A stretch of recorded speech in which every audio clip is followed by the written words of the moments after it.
where we provide you with compelling tales from everyday people just like you. I'm your host, John Wendell Adams, author of the novels Betrayal and PayBack, along with the soon-to-be-released novel, Ruthless. You can always find me by going to john@johnwendelladams.com. So for the next 23 minutes, let's get to today's guest. This is an emotional journey more so than a journey of intellect and logic. Realize that you're opening a Pandora's box. You have to expect the unexpected. How you doing, man? I'm doing well, thanks. How about yourself? Yeah, I'm doing great. Good. Thank you for agreeing to be on this episode of Real People, Real Stories. You know, I've known you for quite a while, and yet the things that you and I had an opportunity to talk about when we got together, boy, they were really, really compelling for me. They really were. I'm really intrigued by your story, and I'm interested in hearing about it. So thank you for coming to join us. Thank you for the invitation. The thing that I really would want you to do is just spend a minute talking about your growing up years with your parents and your family. I grew up the middle child of 6 children on the near west side of Chicago in a single parent household. My mom had been married and divorced. And prior to me, there were 3 other children, 2 older sisters and a brother who's 5 years older than me. And then after me, I have 2 younger brothers. So I'm smack in the middle and probably exhibit a lot of the characteristics of the so-called middle child. Got it. Later, moved farther west to the West Garfield Park area as a teen. Upon growing up and graduating, I went to the University of Illinois at Chicago, UIC. Well, I want to fast forward here. You said a single parent household. That was a lot for, in this case, it would have been your mom. And we have that in common, actually. You know, I have 3 siblings, and my mother was responsible for, as you know, the care and feeding for me and my 3 sisters. I guess I want to advance the screen a bit. When your mother was a lot older, 92 years old, she was admitted into a care facility, and she was there for 3 years. Right. And then there were some things that really happened for you during that time. When my mom was moved to the facility, she had been living on her own virtually all of her life. It was a difficult adjustment for her to be placed in a nursing home. She fought it tooth and nail, but we realized as she got older, she would forget things. She needed round-the-clock care in some instances, and her children were far flung in the city. We were all in different suburbs, so we weren't able to be with her or see about her as regularly as we would like. And I noticed that over time, we weren't happy with the facility that she was in. In many instances, the aides who worked over-medicated the residents as a means of control. There were instances where my mom exhibited signs of what I thought was incipient dementia. It turned out that it really wasn't. It was just that she was on medication that really affected her in a way that we weren't used to. How did that make you feel? I was very upset. My siblings were as well. Being her advocates, insisted that she be taken off the medication. We were much more observing. We visited her on a regular basis. I should add that I live about 40 miles from the facility where she was. Oh, yes. I had sisters who lived less than 5 miles away. But for different reasons, family dynamics, a lot of the oversight fell to me, largely because she always trusted me with her financial affairs, anything that had to do with business, oversight, and so forth. I stepped up and did what I could. We knew that we had to be vigilant in order that she got the care that she needed. Mark, you had a lot of opportunity to talk and communicate with your mother during that time. Absolutely. And yes, and as I can well imagine, there were lots of things that probably came up, memories that she had and such. And so there were some specific items that came up, and spend a minute, if you would please, just detailing that, what transpired between you and your mom. One specific item came up on a visit. My mom at that time was reminiscing about her past life, talking about people, former employers, people she knew when she lived in Madison, Wisconsin, just stream of consciousness talking about her early life. And we humored her and listened and smiled. And I began at that time to wonder whether or not she was beginning to slip into dementia. But in the midst of her reminiscing, she all of a sudden, out of the blue, asked me if I had seen my father. And it threw me for a loop because the father that I had understood to be my dad and believed to be my dad, she knew was dead. He had died more than 40 years ago. Wow. When she said that, it, took me aback. And I said, well, Mom, what do you mean? You know, he died years ago. And she said, no, I'm not talking about him. I said, well, who are you talking about? And she named my actual biological father. And I said, Mom, you never told me that he was my father. I said, I was under the impression that the man who we buried, the man who I had called father, was actually my father. So that was the belief I was operating under. She said, no, no, no. She said, that wasn't the truth. This is your father's name. Have you talked to him? I said, well, no, I haven't talked to him. Why would I talk to him if I didn't know? Right. And she just kept saying, well, he's your father. I said, okay, Mom. And I didn't say any more about it because at that point it was, such a stunning revelation under those circumstances that I just didn't want to pursue it. Growing up, I had heard the name mentioned in passing in whispers sometimes between her and my grandmother, because my grandma raised us pretty much because my mom worked all the time. It wasn't the first time I'd heard the name, but it was the first time that there was confirmation that he was my dad. To have heard the name growing up, but not making any connection with this name and this person as your father, and having buried who you thought was your father 40 years ago, man, I can only think that this probably kind of threw you for a loop. It was very unnerving and unsettling, to add insult to injury in a sense. During one of my daughter's visits with my mother, with the two of them one-on-one, she happened to mention my dad's name to my daughter. And my daughter was just as floored as I was because she was under the impression that the other man was my dad. And so she didn't even broach it to me, my daughter, I guess because it was upsetting to her. So she mentioned it to my wife. After my mother made the revelation to me, that was when my wife said, well, she told our daughter this some weeks ago, but we didn't want to discuss it because we thought it was a sensitive subject. Well, I have to just take a pause here and say, your mother went into this care facility in 92. She lived there for 3 years. She passed away at 95. She passed away in August of 15. She would have been 96 in November. Wow. Well, that's a real testament to your mom and your genealogy and such. I mean, so that means you've got a long life yet ahead of you, my friend. Well, longevity does run through her line because they tend to live up until the late 90s. Now, I'll just fast forward a bit. After your mom passes away, and you heard what you heard, discovered what you discovered, you decided to take a DNA test. What was the impetus for that? And what did you hope to gain or come to understand as a result of that? Actually, I was reluctant to take the DNA test. I took it merely because my wife had taken it a month or two before me, a couple of months. And at the time, she and some of her friends were comparing their genealogical breakdown to find out what African nation we all emanated from and what percent Nigerian she was and so forth and so on. And she said, well, you should take it and see, whether you come from Nigeria or what percentage of your DNA is Nigerian from Sierra Leone or wherever, so forth. I'm not that interested, I said. I know I'm Black. I know part of me comes from Africa. I said, that's good enough for me. Right. And so she just kept needling me and needling. So in order to pacify her, to appease her, I just decided to go on and take the test. My results came back on Christmas Day of 2017.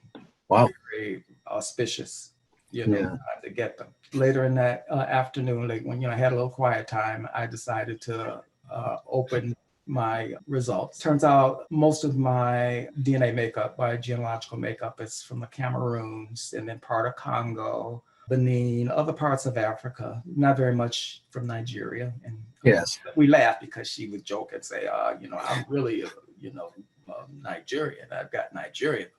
And so going down the list, I noticed that there was a percentage British.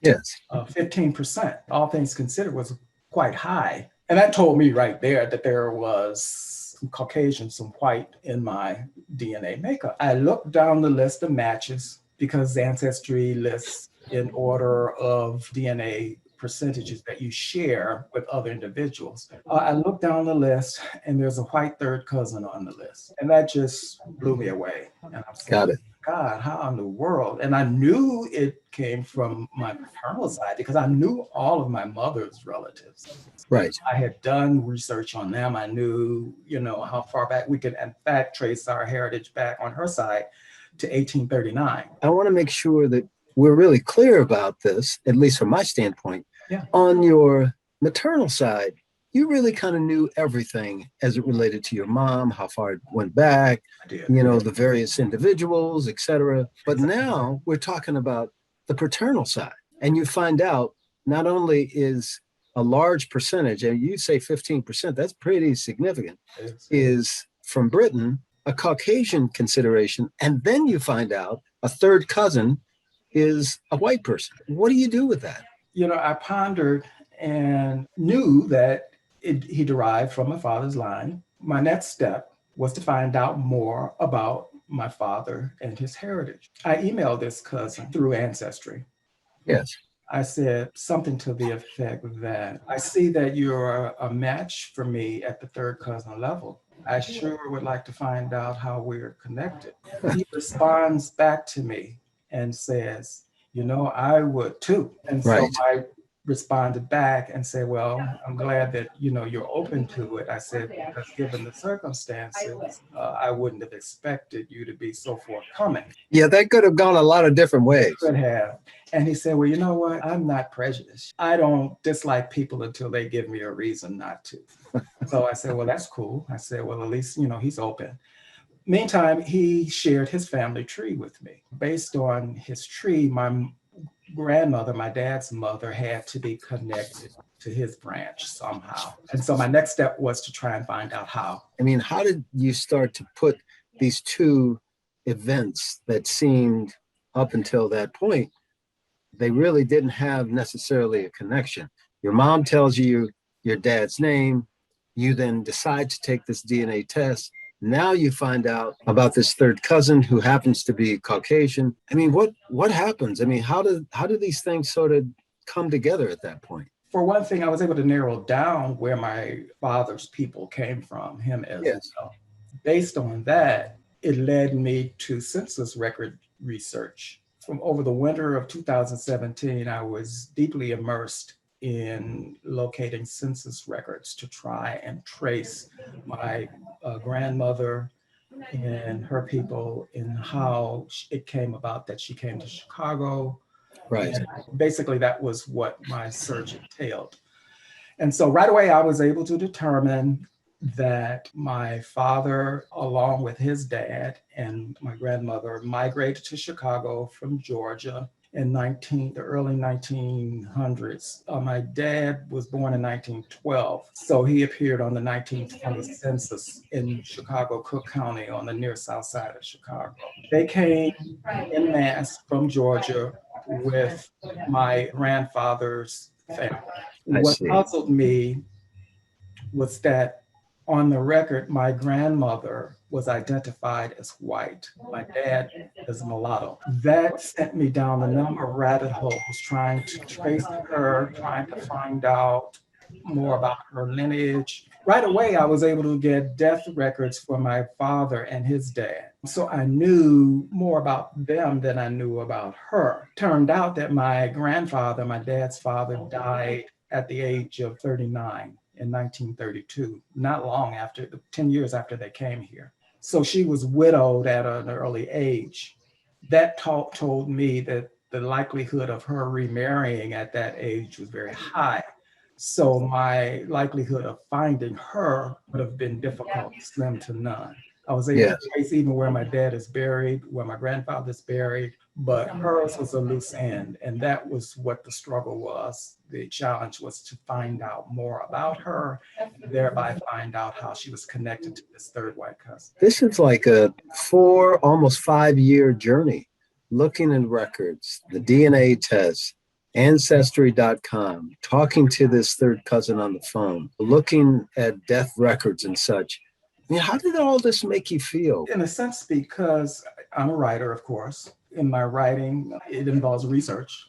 Yes. This was another aspect of research for me, but it was far more important to me because it involved my identity, establishing just who I am and where I came from, having lived as long as I have on this earth.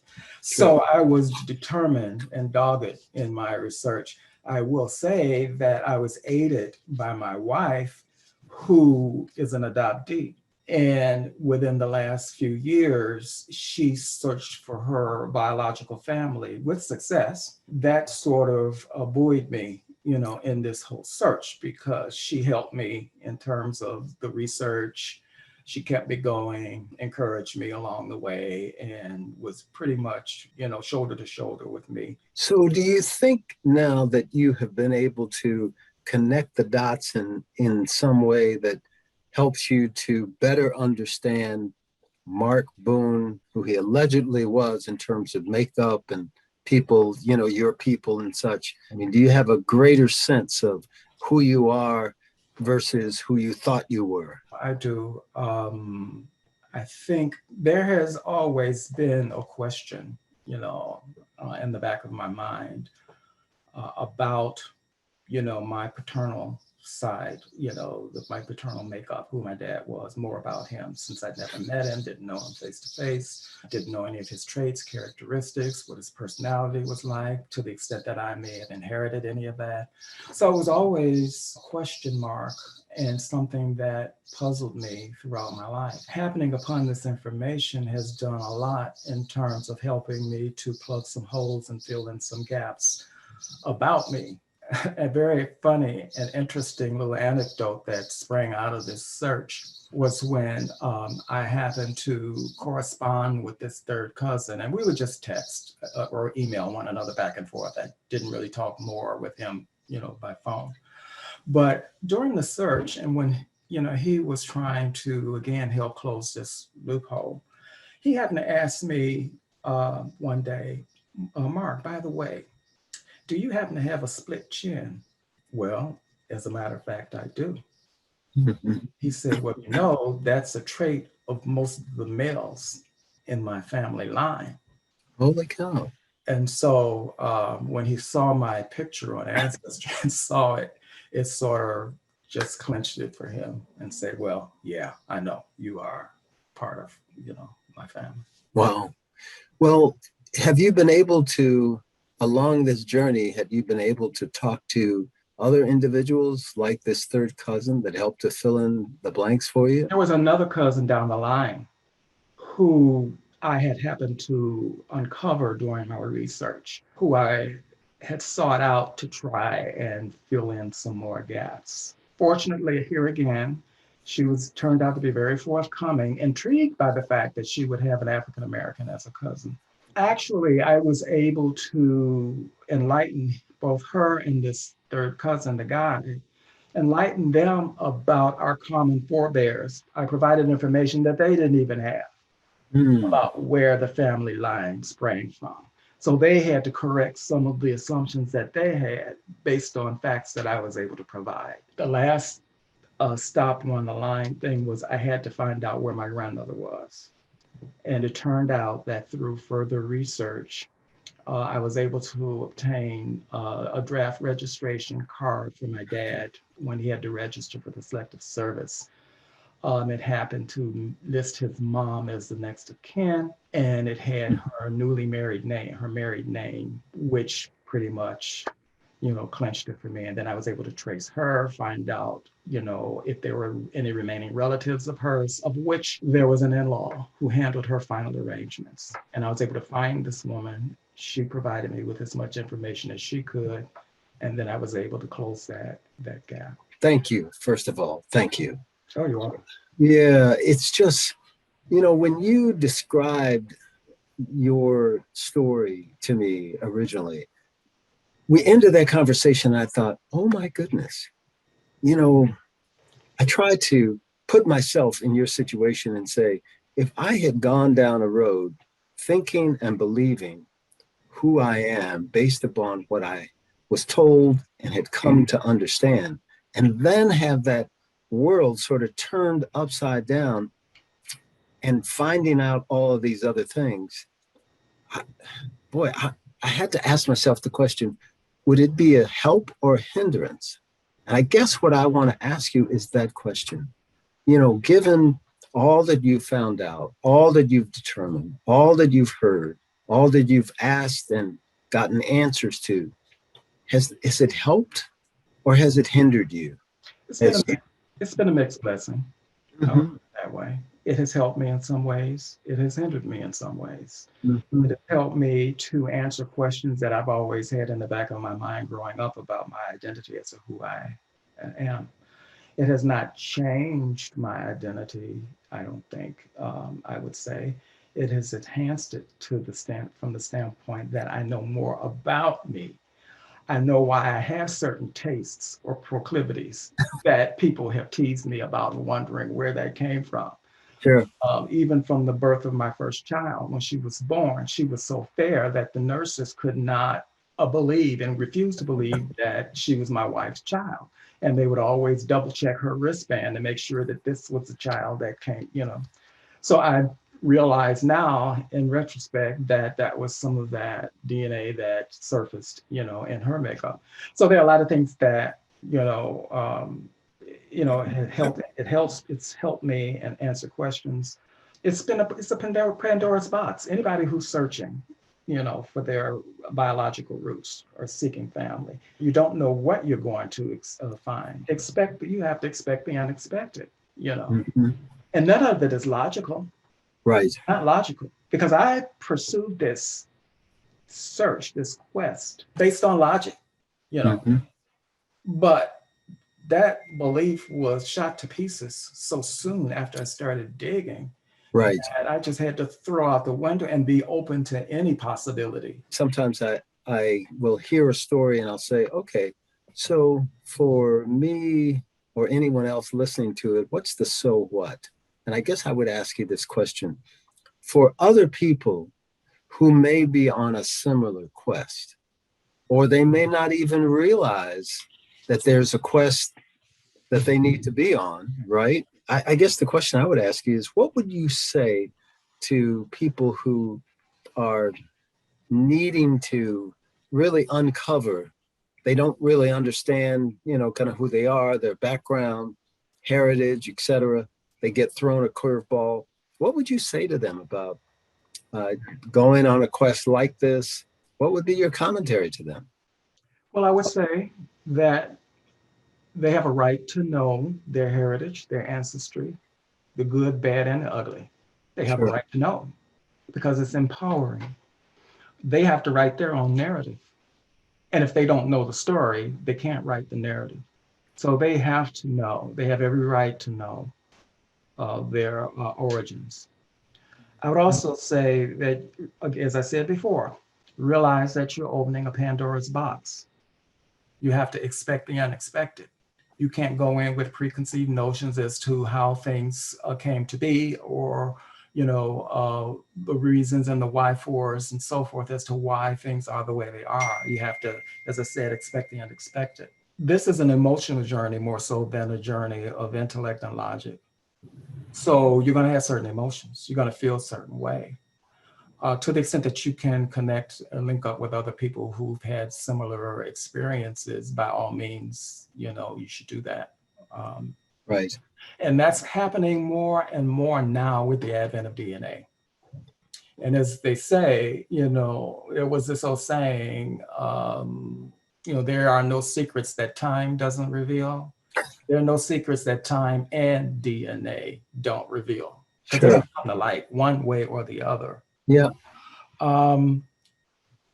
If by chance your relatives happen to be living, that you locate and find through this search, don't expect to be embraced with open arms. Don't expect to be welcomed. Don't expect to be brought back into the fold, because you will be bringing forth information that has been buried for years, that Sure. traditions, families don't like to talk about and will not share. You will be putting to the lie, to the story of your family and your line. You're upsetting the apple cart, so don't expect to be embraced. If you are, that's all to the good. In some instances, you'll need probably to rely on some form of counseling, therapy for some. For some people, it's just like snatching the rug out from under. It's like the person you've known all these years, all your life, is not the person that you are. So, and that in itself is a real difficult thing to cope and to deal with. And there's some trauma, connected with that only can be healed, if you address it that way. And I think finally, I would say, write your story, journal, write how you feel, chronicle your quest to find more about, this family that you don't know or you're just discovering. It's healing, when you get your words down on paper. It gives you a sense of control, because in a sense, you're controlling your narrative. A good way, as I said, to help process this is to write. It doesn't have to be for public consumption. I've started, I've done it, I've pretty much recorded the bulk of mine, but it's the legacy for my children, so that they know the details, the finer points that I've not been able to share with them over these years. As we come to the end of our time together, it seems to me that there's at least an important three-legged stool here. There's the consideration of you do this investigatory work, you end up finding individuals that may or may not embrace you. You were fortunate that your third cousin did, but you may not necessarily be that fortunate. The second thing is you may need some therapy, counseling, in order to cope with what you knew and then what you're discovering to be reality, right? Yeah.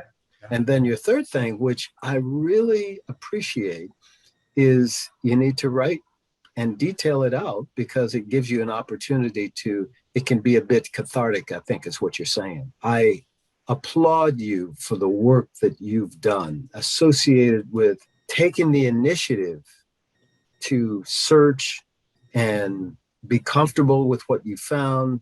And then even the parts, I guess, that were uncomfortable is really trying to figure out some ways to still create a sense of buoyancy. And you said something just there at the end about creating a legacy for your kids. I think that's important, because it helps them not to maybe go through some of the same doors that you had to go through, and it answers some questions for them. Final thing that I'll say, I happen to be the only heir of my father's line. He had no other children.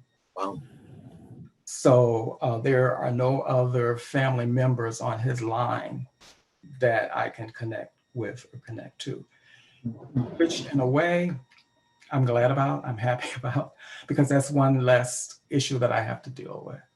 I see. And for that reason, because I am the only surviving heir of his family line, I felt it obligatory, in a sense, to bring about some closure for that line. What I've been able to do is I've been able to see that all three, my grandmother, my father, and his father, they're all in unmarked graves. My grandfather, as I mentioned, died very young. My father predeceased my grandmother. He died before she did. I have been able to purchase markers for each of their graves, so that there is some sense of closure for me. It may not mean anything else to anybody else. Right. But I wanted to at least acknowledge their lives, because without them, I wouldn't be here.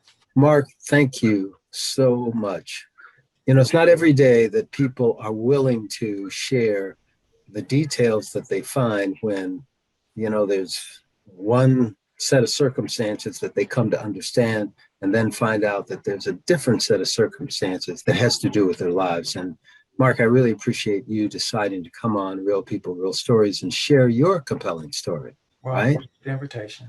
Yeah. Yeah. And some people who are facing this kind of dilemma Mhm. gain some insight in terms of, how they can approach it, how they can come out on the other side whole and leave a legacy for their own family. Well, thank you again for your time. And I look forward to hearing whatever else it is that transpires associated with the stories that you're detailing. And it may turn out that it becomes a memoir of yours, right? Well, as I said, it may. If it does, it does. If it doesn't, I think the work is done. Even though I am a writer, I prefer to dwell in fiction. As they say, truth is stranger than fiction, as this story has shown. But that's probably one of the reasons why I gravitate towards that, because, sometimes real life can be painful. Yes. Well, thanks again and have a great day. And I hope to talk to you soon. Thank you, John. Take care. All right. You bet.